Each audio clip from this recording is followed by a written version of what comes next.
Hello guys, welcome to my YouTube channel. Today's video, I'm in Dombo shower right now.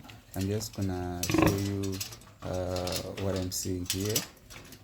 Panapa ndikuona pig. Panapa pari kuchengetwa nguruwe dzakawanda hadzina kunyanya wanda zvadzo, asi nichangotenderera ndichikuratidzai. Ndo imwe yacho iyi. This is the first one. So the owner is not available, so he just allowed me to take videos.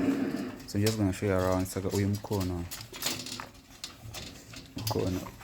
Can you comment, guys? I want your comment. Look, dangaracha really clean is singaite. Yeah, uyu mono yanoziva kuchengeta nguruwe dzacho very clean. Let's go to the next. Wow.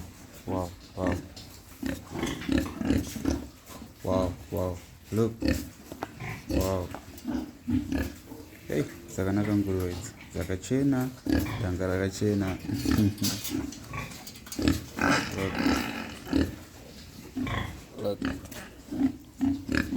Look.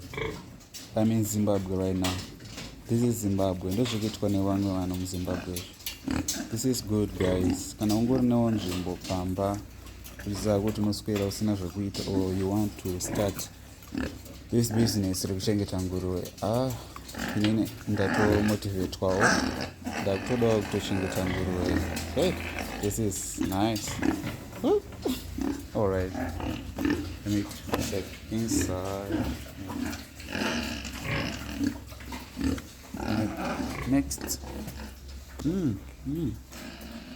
Look this one. Yeah, the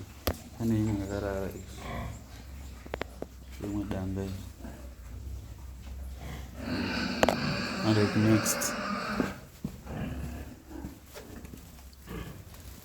Wow, ona to do good na mai wacho. Hey,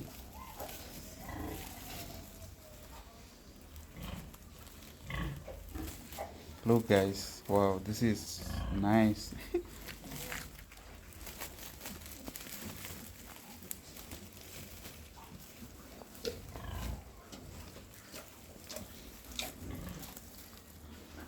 What can you say, guys, about this? Look, I love it. Next, this one is huge again. Here you go.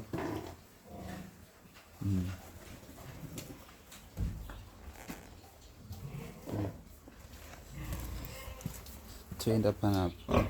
Look. Wow.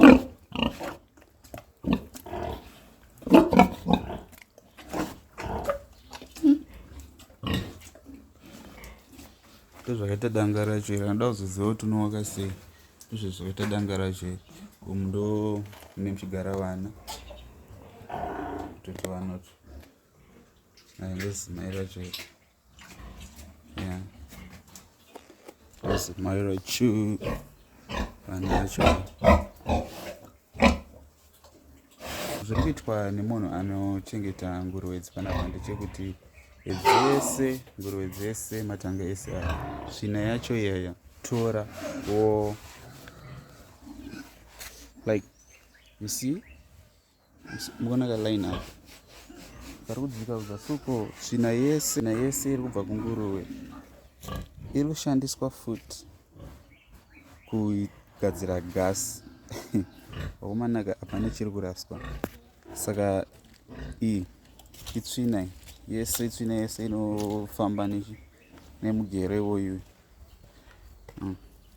famba nemugero iwoyu yoyayo yosikupinda mukati ndo muri kugadzirwa gasi. Gasi iroro rinozoshandiswa kunobikisa mumba.